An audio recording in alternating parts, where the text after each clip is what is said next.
नाजरीन, मैं हूं कुर्बान बलूच। एक दौर ये था कि एक गाना बजता था, डट के खड़ा है इमरान। अब वो दौर तब्दील हो गया और वो गाना इस तरह बजता था जैसे जंगी तबल हो। और उस पे उसके बजने पे नौजवानों का खून गर्म होता था और वो नारेबाजी करते थे और उनकी ख्वाहिश थी कि तब्दीली आएगी और तब्दीली को कोई नहीं रोक सकता। तब्दीली आई, वो सब उसको देख रहे हैं, आजमा रहे हैं। लेकिन जमाना ऐसे बदला कि अब जंगी तबल तो नहीं बज रहे, लेकिन ये महसूस जरूर हो रहा है कि डट के खड़ा है मियां नवाज शरीफ। जो भी उसका बयान है उस पे मुस्लिम लीग नून, मियां नवाज शरीफ, उसका खानदान तकरीबन अब डट के खड़े हैं। और अभी रिसेंटली उस पे कोयटा जलसे के बाद कुछ डेवलपमेंट्स हुई हैं, कुछ रद्द अमल आई हैं। और उसके बाद जब ये देखा गया कि न खानदान में कुछ गड़बड़ हो रही है, न पार्टी कोई हिल रही है, बयाना बरकरार है, लोगों की हमदर्दियां बढ़ रही है, तो अब ये होने जा रहा है कि हुकूमत और बाकी जो मुक़्तदर कुव्वतें हैं उनके सारे तोपों का रुख मुस्लिम लीग नून की तरफ हो गया। और हो सकता है इसके रद्द अमल में कुछ तोड़ फोड़ हो मुस्लिम लीग नून में, कुछ ही दिनों में हो, कुछ लम्हात में हो, कुछ घंटों में हो। और वो उसकी उसकी शुरुआत हो सकता है कि बलूचिस्तान से भी हो। और कहा यह जा रहा है कि बहुत प्रेशर है पार्टी पे, पार्टी के लोगों पे बहुत दबाव है। और उसकी मिसाल एक ये भी है कि लाहौर में साबिक स्पीकर कौमी असम्बली आया सादिक के खिलाफ बैनर्स लग गए हैं और उसके साथ साथ पेनाफ्लेक्स लग गए हैं जिसमें उसके खिलाफ नारे लिखे गए हैं कि मीर जाफर, मीर सादिक, अया सादिक, अया सादिक। ये जंग कहाँ रुकेगी, इसके हवाले से पंजाब के सदर, मुस्लिम लीग नून के सदर राना सनाउल्लाह ने अभी अभी ताज़ा ताज़ा एक बयान दिया है कि अगर ये जंग छिड़ी और ये जंग छेड़ी गई तो इसका अंजाम बहुत खतरनाक होगा।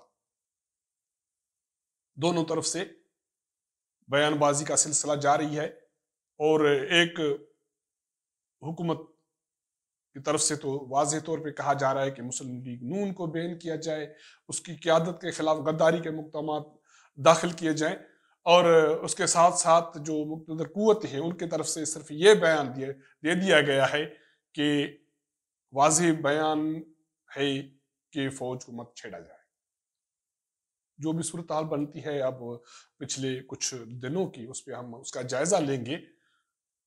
जिन दोस्तों ने मेरा चैनल सब्सक्राइब नहीं किया है इसको सब्सक्राइब करें, शेयर करें, वॉच करें और अपना फीडबैक जरूर दें। तो मैं ये कह रहा था कि बातें ये चल रही थी कि कोयटा जलसे के बाद कोई मुस्लिम लीग नून में कोई मसाइल पैदा हो गए हैं, या मुस्लिम लीग नून के जो कायद है मियां नवाज शरीफ या उसकी बेटी जो नायब सदर है पार्टी की, वो उनका जो नैरेटिव है वो कोई चेंज हो गया है। इस हवाले से मैंने कल परसों थोड़ी सी ऐसे उनके पार्टी लोगों से बातचीत की है और महसूस किया है, कुछ चीज़ें उनके बयानात भी पढ़े हैं, क्योंकि उनसे ज़ाहिर है एक पता चल जाता है, इशारा मिल जाता है कि सूरत हाल कहाँ जा रही है। 2 दिन पहले लाहौर में एक मीटिंग भी हुई है मरियम नवाज साहबा की सदारत में, और उसमें मियां नवाज शरीफ के बयान की फिर से एक मरतबा फिर से तौसीक की गई है और कहा गया है कि वोट को इज्जत दो वाला बयान बरकरार रहेगा और जिसको जाना है वो चला जाए। और मियां नवाज शरीफ का बयान वो उस पर भी कायम है। और ये कहा जा रहा है कि यही वजह है कि हुकूमत ने और बाकी जो कुव्वतें हैं उन्होंने सारे अपने तोपों का रुख मुस्लिम लीग नून की तरफ कर दिया है, क्योंकि उनको ये अंदाजा है कि मियां नवाज शरीफ जो बोले हैं या जो वोट को इज्जत दो वाला जो बयाना है उसने लोगों को बहुत अट्रैक्ट किया है। अब लोग तो बाज नहीं आ रहे हैं, जहां भी मरियम नवाज जा रही है और मियां नवाज शरीफ की तकरीर होती है पूरे हुजूम लोग इकट्ठे हो जाते हैं, वो पंजाब हो, वो कराची भी हो, वो कोयटा हो। अगर वहां लोगों को अब नहीं रोक सकते तो अब क्या करें? अब ये करें कि जो भी मुस्लिम लीग के नून के जो रहनुमा हैं उनको टारगेट बनाए। अब इस वक्त अया सादिक टारगेट पे है, राना सनाउल्लाह पे वो ताकत आजमा चुके हैं, शहबाज शरीफ पे ताकत आजमाने का अमल जारी है, वो नेब कस्टडी में है।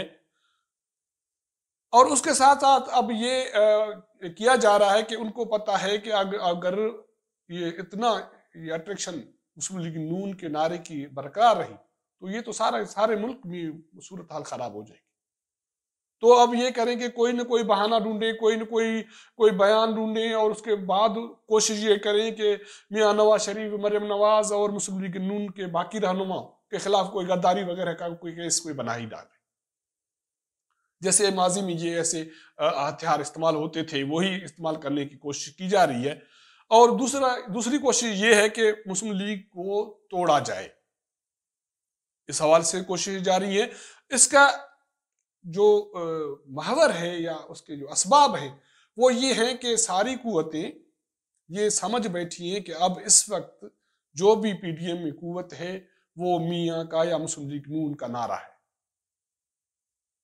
बिलावल साहब भी कुछ बोल रहे हैं, आजकल गिलगित बल्तिस्तान गए हुए हैं, वहां इलेक्शन है और जरा कहते हैं कि अगर उस इलेक्शन में पीपुल्स पार्टी के वोट को कुछ छेड़ा गया तो शायद फिर मुस्लिम लीग नून या मियां नवाज शरीफ का जो ख्वाब है हुकूमत के खिलाफ तहरीक को जल्दी फैसला कुन मरहले में दाखिल करने वाला, शायद वो ख्वाब पूरा हो जाए। क्योंकि बिलावल ने अगर पीपुल्स पार्टी वहां से हारी है या पीपुल्स पार्टी के वोट बैंक को छेड़ा गया तो शायद कहा जा रहा है कि बिलावल साहब वापस सीधे आएंगे इस्लामाबाद कि चलो भी अब तो नहीं छोड़ना। लेकिन उससे पहले अब इस वक्त टारगेट मुस्लिम लीग नून है, मियां नवाज शरीफ है, उसकी क़यादत है, अया सादिक हो, राना सनाउल्लाह हो और बाकी लोग हों। तो वो क्यों कि इससे पहले जब से मियां ने ये नैरेटिव नहीं दिया था कुछ मुक़द्दर कुव्वतों को डायरेक्ट हिट करने का या बात नहीं की थी तो हुकूमत के जो टारगेट थे वो मौलाना फजल रहमान था या बिलावल भुट्टो थे, क्योंकि मुस्लिम लीग नून में उस वक्त खामोशी थी। उस अचानक मुस्लिम लीग ने जो मियां नवाज शरीफ ने जो भड़क उठे उसने सारे लोगों कुव्वतों के जो का निशाना वहीं फिक्स कर दिया। अब देखते हैं क्या होता है। लेकिन ये कहा जा रहा है कि कोशिश ये की जा रही है कि मुस्लिम लीग नून को डराने धमकाने के साथ साथ उनके खिलाफ कुछ केस बनाने के साथ उसको तोड़ने का अमल भी जारी है। उसकी शुरुआत बलोचिस्तान से हो सकती है। हमारे जराए बताते हैं कि ताज़ा जो पीडीएम का कोयटा में जलसा हुआ था उसमें सनाउल्लाह ज़हरी को वहां बिठाने की कोशिश की गई थी। मुस्लिम लीग के रहनुमा अब्दुल कादिर बलोच की ये कोशिश थी कि उसको दुबई से वापस बुलाया गया। उसके बाद फिर कोशिश थी उसको पीडीएम के जलसे में बिठाया जाए, लेकिन सरदार अख्तर मेंगल ने इतराज किए, जराए कहते हैं।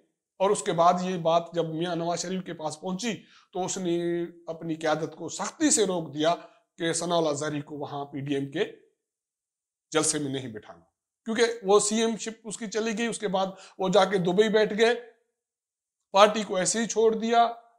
हालांकि पार्टी ने उसको इज्जत दी, उसको सीएम शिप दी। उसके बाद फिर बलोचिस्तान की दूसरी क़यादत वो भी कोई इतनी सरगर्म नहीं रही। तो अब पीडीएम को बरकरार रखने के लिए, मुत्तहद रखने के लिए जरूरी है कि सनाउल्लाह ज़हरी को साइड पे रखा जाए। इस पे शायद कुछ रद्द अमल आ सकता है। जराए कहते हैं कि मे भी बलोचिस्तान से मुस्लिम लीग नून में तोड़ फोड़ हो, कुछ लोग मुस्लिम लीग को छोड़ जाएं। इसके लिए बहुत सारा काम हो रहा है, मुक़द्दर कुव्वतें काम कर रही हैं। वो सिर्फ बलोचिस्तान में नहीं कर रही है, सारे मुल्क भी कर रही हैं। लेकिन बलोचिस्तान थोड़ा सा एक ऐसा सूबा है जहां ये लोग ज्यादा जल्दी निशाना बन जाते हैं, वीक पॉइंट पे जब वो खेलते हैं। लेकिन जो भी कुछ हो देखा जाएगा इस सूरत हाल को। लेकिन अब सूरत हाल ये है कि अभी तक मियां नवाज शरीफ मुस्लिम लीग नून अपने नैरेटिव पे कायम है। और ये अगर राना सनाउल्लाह वाली बात सही है कि अगर ये जंग छिड़ गई तो फिर इसके खतरनाक नतायज शायद निकले। और हाँ, मैं एक बात यार जरूर आपको बताना भूल गया। कहते हैं कि मियां नवाज शरीफ ने एक दो जो तकारीर की हैं, अब उसके बाद दूसरा जो उसका एक और हमला है असुल कुव्वतों पे, वो ये है कि वो कोई वीडियो एक दो और है मुस्लिम नून के पास शायद वो वीडियो मियां नवाज शरीफ के को हटाने, इक़्तिदार से हटाने के हवाले से हैं या उसको इस्तीफा देने के हवाले से वो वीडियो तैयार है, और शायद अब अगले मरहले में मियां साहब वो वीडियो भी मंजर पे लाए, और इस तरह ये हमले नून लीग की तरफ से बरकरार रहेंगे। अब उसके नताइज के लिए हर कोई इंतजार में है कि या तो मुस्लिम लीग नून को शिकस्त आएगी या पीटीआई को शिकस्त आएगी, दोनों में से कोई ना कोई तो शिकस्त खाएगा। शिकस्त खाने के बाद क्या होता है, इसलिए जो भी सूरत हाल बनेगी आपको अपडेट करते रहेंगे। मुलाकात होगी अगले प्रोग्राम में, तब तक इजाज़त दीजिएगा। अल्लाह हाफ़िज़।